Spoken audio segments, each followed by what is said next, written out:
दुकानें क्यों तोड़ी गई और क्या बाकी के जो लोग हैं प्रभावशाली हैं, इस वजह से उन लोगों की दुकान बच गई? क्या इसके पीछे कोई घुसखोरी चल रही है? क्या इसके पीछे जिनका दुकान मकान नहीं तोड़ा गया, क्या वो लोग पैसा देके अपने आप को बचा लिए हैं? क्या अधिकारियों को पैसा खिलाया गया है? क्योंकि जब आप इस तरह से दोहरा चरित्र अपनाएंगे तो यह सवाल उठता है, यह सवाल पूछना लाजमी है। हमने वोट डाला, वो आज मुख्यमंत्री बने हैं तो उन्हें हमें सपोर्ट करना चाहिए था ना। अब उन्हें देखना चाहिए कि उनके प्रशासन काल में क्या हो रहा है, उनके पदाधिकारी क्या कर रहे हैं, उनकी मुआवजा उनको खुद लेना चाहिए।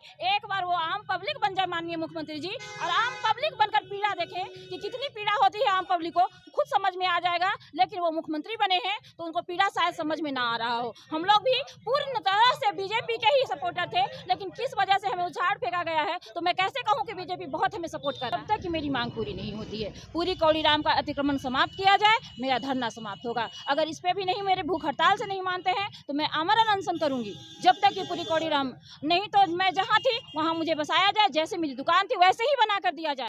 देखिए, ये जो है केवल वहाँ पे जो दुकानें बची हैं या तो उनको भी तोड़ दिया जाए या तो इनको व्यवस्था दी जाए। जब तक इनको व्यवस्था नहीं दी जाएगी हम लोग इसी तरह धरने पे बैठेंगे। क्या नाम है आपका? विपिन तिवारी, उपजिला। नमस्कार, इनसाइड भारत टीवी देख रहे हैं आप और यह मुख्यमंत्री जी का शहर है।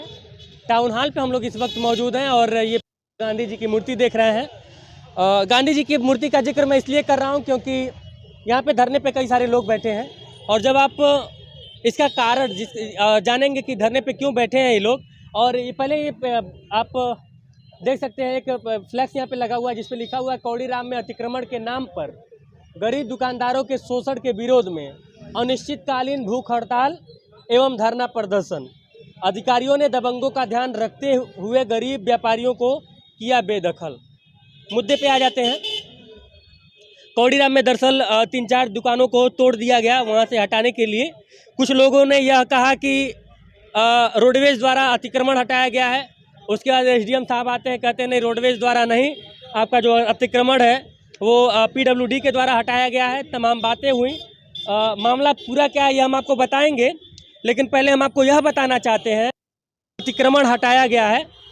4-5 जो दुकानें तोड़ी गई हैं, 17 लोगों को नोटिस इन लोगों के हिसाब से दिया गया था, जिसमें से ये पूरी तरह से दिव्यांग हैं। मतलब ये सिर्फ बोल सकते हैं, वहाँ से हिल डुल नहीं सकते हैं, इस स्तर पे ये दिव्यांग हैं।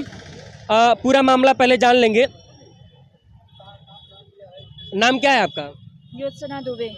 क्या मामला है पूरा? मामला यही है कि अतिक्रमण के नाम पर गरीबों के साथ शोषण हुआ है। कितने दिन से बैठी है धरने पे? 31 तारीख से ही बैठे हुए। 4 दिन हो गया? 4 दिन हो गए हैं। चलिए पूरा मामला बताइए। पूरे कौड़ीराम में 557 दुकान अतिक्रमण के तहत आता है। नोटिस 557 को मिलता है पीडब्ल्यूडी के द्वारा और 17 मिलता है रोडवेज के द्वारा। तो हमें दोनों नोटिस मिला है, पीडब्ल्यूडी के द्वारा भी और रोडवेज के द्वारा भी। तो अतिक्रमण के नाम पे जो ध्वस्त किया गया है 4 दुकान, जो 5 दुकान ध्वस्त हुई हैं वो रोडवेज के तहत करवाई गई हैं। और हम लोग जो है रोडवेज के तहत आते नहीं हैं, पीडब्ल्यूडी में आते हैं। ना उसकी सीमांकन हुई है, ना कोई जाँच हुआ है। जबरन कहा जा रहा है कि हम रोडवेज में हैं, और रोडवेज में कहकर अगर ठीक है रोडवेज विभाग ने हमें गिराया तो फिर 5 ही दुकान क्यों ध्वस्त की गई? बाकी के मतलब कि जो 17 टोटल नोटिस था रोडवेज बाकी की दुकानें बची कैसे, ये हमें प्रशासन बताए कि क्यों बची हैं। अगर हमें पीडब्ल्यूडी गिराई है तो फिर पीडब्ल्यूडी ने फिर क्यों 5 दुकान गिराई और बाकी 557 कैसे बचे हुए हैं? इसकी भी जवाब सरकार हमें दे। कल एसडीएम महोदय आए थे, उनसे मेरी बात हुई है, वो कह रहे हैं हम आपको कहीं बसाएंगे। वो हमें कहाँ बसाएंगे? पूरी कौड़ीराम अतिक्रमण के तहत आता है, तो बताएं एसडीएम महोदय कि हमें कहाँ बसाएंगे। अब ये बताइए कि जब इस तरह के वारदात होते हैं, जब इस तरह की चीज़ें होती हैं तो नेताजी लोग भी सामने आते हैं, तो कोई नेता मदद करने के लिए आया है? किसी नेता ने कुछ नहीं। मैं 2 दिन से भैया बता रही हूँ, मैं 31 तारीख से भूख हड़ताल पे बैठी। ना कोई प्रशासन, ना कोई नेता हमसे मिलने आया। कल मैंने हेल्पलाइन, मुख्यमंत्री हेल्पलाइन पे फ़ोन किया तो प्रशासन का आना जाना शुरू हुआ है। उसके बाद प्रशासन आए तो कोई मुद्दा नहीं है, बस यही मुद्दा है कि हम लोग यहाँ से धरना प्रदर्शन छोड़ दें। लेकिन मैं तब तक नहीं छोड़ूंगी जब तक कि मेरी मांग पूरी नहीं होती है। पूरी कौड़ीराम का अतिक्रमण समाप्त किया जाए, मेरा धरना समाप्त होगा। अगर इस पे नहीं, मेरे भूख हड़ताल से नहीं मानते हैं तो मैं आमरण अनशन करूंगी जब तक ये पूरी कौड़ीराम नहीं, तो मैं जहां थी वहां मुझे बसाया जाए, जैसे मेरी दुकान थी वैसे ही बना कर दिया जाए। ये नहीं कि मैं पन्नी डाल कर रहूं। और किनका किनका दुकान टूटा है? आपका टूटा है? आप वहीं पे रुकिए, मैं वहीं पे आ जाता हूँ।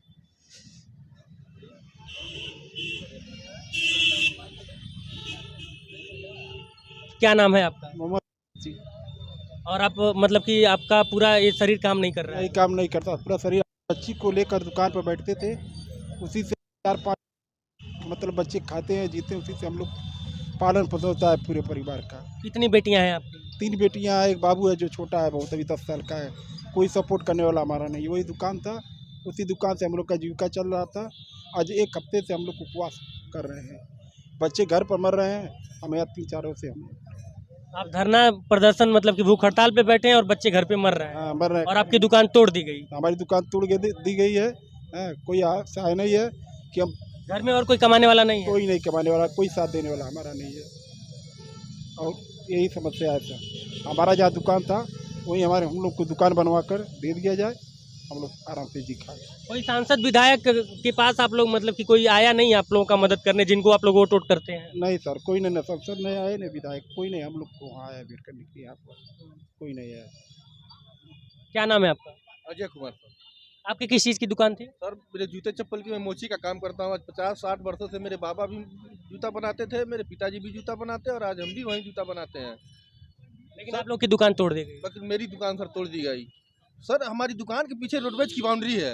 मैं बार बार एडीएम साहब से पूछा कि मेरे दुकान के पीछे रोडवेज की बाउंड्री है, बाउंड्री के आगे हम हैं। और रोडवेज विभाग ने 17 लोगों को नोटिस दिया, PWD ने 557 लोगों को नोटिस दिया, सिर्फ हम ही 5 लोगों की दुकान को तोड़ी गई। चूँकि सर रोडवेज के बाउंड्री के बगल में रोडवेज का रास्ता है, हम रास्ते पर भी नहीं हैं, सीमांकित भी नहीं किया गया कि हम किस में हैं, और हमको उजाड़ दिया गया सर। हमारे 5 बच्चे हैं, 4 बेटियां हैं, अभी एक की खाली शादी हुई है और उसी से हमारा भरण पोषण चलता था। अब हम कहाँ जाएं? आप इस तरह से समझिए इस बात को। अभी मैं बोलूँगा तो हो सकता है कि नोटिस भी आ जाए, क्योंकि जैसे ही कुछ बोलता हूँ तो लोग नोटिस भेज देते हैं।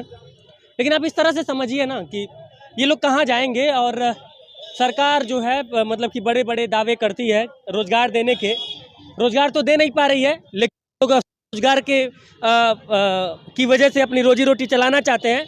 उनकी भी मतलब कि जो रोज़गार है उसको किस तरह से तबाह किया जा रहा है, तहस नहस किया जा रहा है, यह भी एक बहुत बड़ा सवाल है। लेकिन सिर्फ सवाल ही रह जाता है, जवाब मिल नहीं पाता है। जवाब की जगह पे आ जाता है किसी पत्रकार जो आवाज़ उठाए उसके खिलाफ नोटिस। खैर, नोटिस भेजते रहिए, आवाज़ उठाता रहूँगा। क्या नाम है आपका? मेरा नाम प्रभात दुबे। आप मतलब कि जहाँ तक मैं जानता हूँ कि आप नेता हैं। नेता नहीं, मैं तो एक सवर्ण आदमी का एक जिलाध्यक्ष गोरखपुर। तो नेता ही कहेंगे, तो यहाँ पे आपको कैसे आना होगा? देखिए, ये हमारे कौड़ीराम ब्लॉक के उप मंत्री हैं विपिन जी, उन्हीं की चाची हैं जी, उन्हीं की चाची हैं, वो धरने पे बैठी हैं। भाई ये हमारे संगठन के हैं, तो हमारा फर्ज बनता है कि कदम से कदम मिला करके इनका साथ दें।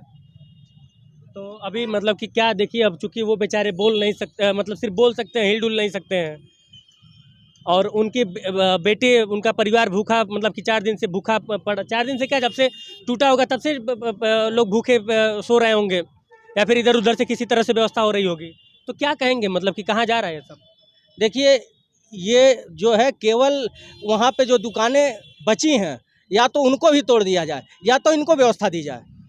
जब तक इनको व्यवस्था नहीं दी जाएगी, हम लोग इसी तरह धरने पे बैठेंगे। क्या नाम है आपका? विपिन तिवारी, उपजिला। तिवारी जी, ये बताइए कैसे ऐसे काम चलेगा? अब ऐसे कैसे काम चलेगा? सरकार बताए, एसडीएम साहब बताएं, माननीय मुख्यमंत्री जी बताएं। हाँ, हम लोग क्या करें? हम लोग क्या कर सकते हैं? हम लोग अगर जो कुछ बोलेंगे तो यही होगा कि फिर लाठी चार्ज होगी, उसके बाद से मुकदमा लग जाएगा। तो इस चीज़ से हम लोग डरने वाले नहीं हैं। ये अपना जो है वो अपना लोग सोच बदल लें और ये भूल जाएं कि हम इस चीज़ से हरदम बच जाएंगे। माननीय मुख्यमंत्री जी का भी यही है कि जो भी कुछ बात होती है तुरंत पुलिस वाले को आगे कर देते हैं, लाठी चार्ज तुरंत करवाते हैं। इस चीज़ से हम लोग डरने वाले नहीं हैं। हम पूरे तरह से गरीबों के साथ हैं, और जिस तरह 4 दुकानें तोड़ी गई हैं, पूरे 16 दुकानें तोड़ी जाएँ, 17 दुकान जितनी हैं, नहीं तो इससे ज़्यादा और भी होगा। उग्र आंदोलन भी होगा और अड़ई मंथन भी होगा। आज के 3 दिन बाद जो है अड़ई मंथन शुरू हो रहा है, अगर हमारी मांगें पूरी नहीं की जाएंगी। बस जी, कुछ कह रहे थे आप? तो कहना यही है कि हम तो गरीब हैं, लेकिन जो धनाढ़ हैं, जो कह रहे हैं कि हम बीजेपी के पार्टी से हैं, वो खुद अतिक्रमण के तहत लाख रुपया महीना वो लाख रुपया जो है महीने का वसूली करते हैं भाड़े से। अब ये सोचिए कि यहाँ पे कौन सी पॉलिटिक्सबाजी चल रही है, कौन सा राजनेता है जो कि अतिक्रमण में खुद बसा है और गरीबों को अतिक्रमण के तहत कह के उजाड़ रहा है। तो ये कितनी बड़ी पॉलिटिक्स है। माननीय मुख्यमंत्री जी तक ये पहुँचना चाहिए जब उन्होंने कहा कि किसी भी गरीब को उजाड़ा नहीं जाएगा, भले ही वो अतिक्रमण में है, जब तक कि मैं उन्हें आवास नहीं देता हूँ, रहने का जगह नहीं दूंगा, दुकान करने का जगह नहीं दूंगा, तब तक उन्हें नहीं हटाया जाएगा। फिर भी अतिक्रमण के नाम पर गरीबों को चुन चुन कर, केवल गरीब को एक दुकान छोड़ा जाता है, फिर दूसरी दुकान तोड़ी जाती है। एक दुकान, अब सोचिए प्रेस करने वाले हैं, ठीक है, उनको तोड़ दिया गया, उसके बाद दुकानें छोड़ दी गई, कपड़ा वगैरह प्रेस, हाँ उनकी तोड़ दी गई, उसके बाद छोड़ दिया गया, उसके बाद मेरी दुकानें टूटी हैं, उनकी दुकानें टूटी। अब बताइए अगर रोडवेज तोड़ रही है तो 4 दुकान तोड़कर कौन सी बस वहाँ पे खड़ी करेंगे वो? क्या अब वो जाम नहीं लगेगा वहाँ पे? कह रहे हैं कि जाम लगता है इसलिए रोडवेज ने तोड़ा है। तो अगर हम 4 बस खड़ी करते हैं, 2 बस खड़ी करते हैं, तो क्या जाम मुक्त हो जाएगा? भैया वहाँ पे 4 लेन बन गया है तो ऐसे ही बस वहाँ आना जाना कम हो गया है। तो फिर किस बेस पे, कौन राजनीतिक मुद्दा है जो हम लोग को इतना तंग किया गया है? गिन गिन कर किया गया है, गिन गिन कर गरीबों को तोड़ा गया। 557 तोड़ा जाएगा तभी मेरा धरना प्रदर्शन खत्म होगा, नहीं तो आमरण अनशन चलेगा। चलिए, तो ये तमाम लोग थे जो कि आमरण अनशन का भी अब मतलब कि ये लोग मन बना रहे हैं यदि शासन प्रशासन नहीं सुनता है तो। लेकिन एक सवाल मैं सरकार और तमाम उन अधिकारियों से पूछना चाहता हूं कि क्या संविधान में मतलब कि जो मौलिक अधिकार हैं सबके वो अलग अलग हैं? ये लोग कहीं विदेश से आए हुए हैं, पाकिस्तान से आए हुए हैं, यह एक बहुत क्या चीज? हमें उठाने की धमकी आ रही है बार बार कि हमें उठवा लिया जाएगा। कौन कौन धमकी दिया है? एसडीएम महोदय ने कहा कि मैं उनको उठवा लूंगा। यहाँ पे जबरन एम्बुलेंस बुलाया जा रहा है, जबरन कहा जा रहा है कि मैं बीमार हूँ, कांस्टेबल भेजा जा रहा है उठवाने के लिए कि उन्हें एडमिट करवाया जाएगा। मैं किस बेस पे दिख रही हूँ कि मैं बीमार हूँ? अगर मैं बीमार रहती तो क्या मैं चीख कर बोल पाती? और किस वजह से, कौन सी धारा पे हमें उठवाएंगे एसडीएम साहब बताएं? उनके धमकी से, उनके किसी भी वजह से मैं डरने वाली महिला नहीं हूँ। मैं कमजोर। वहाँ के एसडीएम धमकी दिए थे? हाँ, मेरे यहाँ के, क्या नाम है उनका? सचिन कुंवर सिंह। सचिन कुमार सिंह? हाँ, सचिन कुंवर सिंह ही। सचिन कुंवर सिंह। हाँ, उन्होंने धमकी दिया। मैं उनके धमकी से बिल्कुल डरने वाली नहीं हूँ। मुझे जेल भेजेंगे, जेल भेजें, देखें वो कितने बड़े एसडीएम हैं। एसडीएम बने हैं तो जनता की सेवा करने के लिए, जनता को विरोध करने के लिए नहीं। मैंने उनसे कल यह कहा था कि मैंने यही कहा था एसडीएम महोदय से कि आप पढ़ लिख कर एसडीएम बने हैं, ठीक है मैं पढ़ी नहीं हूँ, लेकिन एसडीएम आप इसीलिए बने हैं कि ग्रामीणों का सेवा करें, गरीबों का सेवन करें, ये नहीं कि गरीबों को उछाड़ फेंके। लेकिन एसडीएम महोदय ने बिल्कुल गलत किया है, केवल गरीबों को ही उजाड़ा है। और हमें धमकी बार बार मिल रहा है कि इनको उठवा लिया जाएगा। रात में भी फोर्स भेजा जाता है उठवाने के लिए। क्या, कौन सी धारा लगाएंगे? कौन सी धारा लगवा कर उठवाएंगे? हमें लिखित दें कि कहाँ उठवाएंगे, हमें क्या देंगे, वो किस वजह पे उठवाएंगे? मैं तो शांतिपूर्वक धरना दे रही हूँ ना, कोई उग्र आंदोलन तो मैं कर नहीं रही हूँ। तो ये सारी चीजें हैं और आप सुन के मतलब कि अब मैं आगे क्या ही बोलूँ, सारी बातें तो ये बोल चुकी हैं। वो बेचारे हैं, उनका परिवार भूखों मर रहा है, इधर उधर से व्यवस्था कर रहा होगा। एक ही कमाने वाले हैं, पूरा शरीर उनका विकलांग है, मुंह से सिर्फ बोल सकते हैं, उनको पानी पिलाने के लिए भी दूसरे की आवश्यकता पड़ती है। ये है इनका पूरा परिवार। और मतलब कि अगर आपको कार्रवाई करनी है तो भाई सबका 557 दुकानें सबको तोड़वा दीजिए। अगर नहीं तोड़वाना है तो 2-4 गरीबों को हटवा के द्वेष बस क्या आप साबित करना चाहते हैं ये बता दीजिए। और रोडवेज वाले जो अगर सीमांकन नहीं हुआ है तो किस आधार पे, किस अधिकार के तहत इन लोग का मकान, इन लोग का दुकान तोड़ा गया है, यह भी बता दीजिए। लिखित जवाब ये लोग मांग रहे हैं, दे दीजिए। ये लोग धरना छोड़ देंगे। अगर कोई कानूनी तौर पर, संवैधानिक तौर पे कोई जवाब हो कि 5 दुकान सिर्फ तोड़ना था, उसका जवाब दे दीजिए तो ये लोग हट जाएंगे। मैं हटवा दूंगा निवेदन करके। लेकिन आप एक वैधानिक, एक कानूनी जवाब तो दीजिए। क्या संविधान इन लोगों के लिए अलग है और बाकी लोगों के लिए अलग है? ये तमाम सवाल है और इसी वजह से आप संदेह के घेरे में भी आते हैं। और जो भी शासन प्रशासन के लोग हैं, ये जो दोहरा रवैया है ना सर, इसको बंद कीजिए। ये लोग नहीं कुछ कर सकते हैं, सिर्फ धरना कर सकते हैं, तो तुरंत उजाड़ दीजिए। और जो लोग मजबूत है, ताकतवर है, उन तक, उनके गुरबान तक आपका जो कानून का जो लाठी है उसके पहुंचने की ताकत नहीं है क्या? ये बहुत बड़ा सवाल है और इसी सवाल के साथ छोड़े जा रहा हूं। और थोड़ा सा उनका ध्यान दीजिएगा, उनकी तकलीफ, उनके कष्ट को समझने का प्रयास कीजिएगा। वह व्यक्ति, उनका पूरा शरीर लोग बता रहे हैं कि विकलांग है, दिव्यांग मोदी जी कहते हैं, सम्मान देने के लिए दिव्यांग कहते हैं। यही उनका सम्मान है कि उनको आमरण अनशन के लिए मजबूर होना पड़ रहा है, उनको भूख हड़ताल पे बैठना पड़ रहा है, उनको धरना पे देना पड़ रहा है। ये तमाम सवाल और इसी सवाल के साथ मैं, आप लोग का भी दुकान टूटा है? नहीं, अभी दुकान नहीं, कटरैन वटरैन हटवा दिया। हमारा मकान है वो एसडीएम साहब का है। आप भी दिव्यांग हैं? हाँ, हम भी दिव्यांग, हमारी अम्मी भी विकलांग है। देखिए देखिए इनके पास आइडेंटिटी कार्ड है, ये भी लोग दिव्यांग हैं। अगर इनके रहने की व्यवस्था नहीं की जा रही तो पहले हटाया कैसे जा रहा है, यह भी एक बहुत बड़ा सवाल है। पहले गुजर के ना छोट छोट कई अम्मा पल्ली मिठाई की दुकान है, डीएम सब कहत ना मकान खाली कर लो के टूरे बत हमन के कहाँ जावे, वही दुकानी सब हमन के काम चलता। ये बताएं खैले भी ना हमन के मर जावे, वही मकानी में हमन के रहल जाला। लाल कार्ड है हमन के, सब कुछ है, आधार कार्ड से लेके सब कागज बा, लेकिन उसके बाद डीएम साहब एकदम पास। हम आप यह कह सकते हैं कि यह सरकार आवाज देते देते आवाज तोड़ने लगी। बीजेपी को हमने सपोर्ट किया, हमने वोट डाला, वो आज मुख्यमंत्री बने हैं तो उन्हें हमें सपोर्ट करना चाहिए था ना। अब उन्हें देखना चाहिए कि उनके प्रशासन काल में क्या हो रहा है, उनके पदाधिकारी क्या करने, उनकी मुआवजा उनको खुद लेना चाहिए। एक बार वो आम पब्लिक बन जाए माननीय मुख्यमंत्री जी, और आम पब्लिक बनकर पीड़ा देखें कि कितनी पीड़ा होती है आम पब्लिक को, खुद समझ में आ जाएगा। लेकिन वो मुख्यमंत्री बने हैं तो उनको पीड़ा शायद समझ में ना आ रहा हो। हम लोग भी पूर्ण तरह से बीजेपी के ही सपोर्टर थे, लेकिन किस वजह से हमें उछाड़ फेंका गया है तो मैं कैसे कहूँ कि बीजेपी बहुत हमें सपोर्ट कर रहा है। चलिए अब कहने और सुनने के लिए कुछ रह नहीं गया है। बाकी शासन प्रशासन तक अगर मेरी आवाज़ पहुंचे तो कम से कम अब से ध्यान दे लीजिए। और सबसे बड़ी बात यह है कि ये वो लोग हैं जो लोग डेली कमाते हैं, डेली खाते हैं, और इस तरह से इनकी दुकान उजाड़ दी जाएगी। अगर उजाड़ा जाए तो भाई सबको उजाड़ दिया जाए। नियम और कानून सबके लिए समान होना चाहिए, बराबर होना चाहिए। लेकिन बावजूद उसके ये तमाम सवाल कि सिर्फ इन्हीं लोगों की 4-5 लोगों की दुकानें क्यों तोड़ी गई, और क्या बाकी के जो लोग हैं प्रभावशाली है इस वजह से उन लोगों की दुकान बच गई, क्या इसके पीछे कोई घुसखोरी चल रही है, क्या इसके पीछे जिनका दुकान मकान नहीं तोड़ा गया क्या वो लोग पैसा देके अपने आप को बचा लिए हैं, क्या अधिकारियों को पैसा खिलाया गया है। क्योंकि जब आप इस तरह से दोहरा चरित्र अपनाएंगे तो यह सवाल उठता है, यह सवाल पूछना लाजमी है। बाकी कैमरे के उस पार से मेरा सहयोग कर रहे हैं आयुष, मैं विकास गोस्वामी और आप इनसाइड भारत टीवी देख रहे हैं। जय हिंद।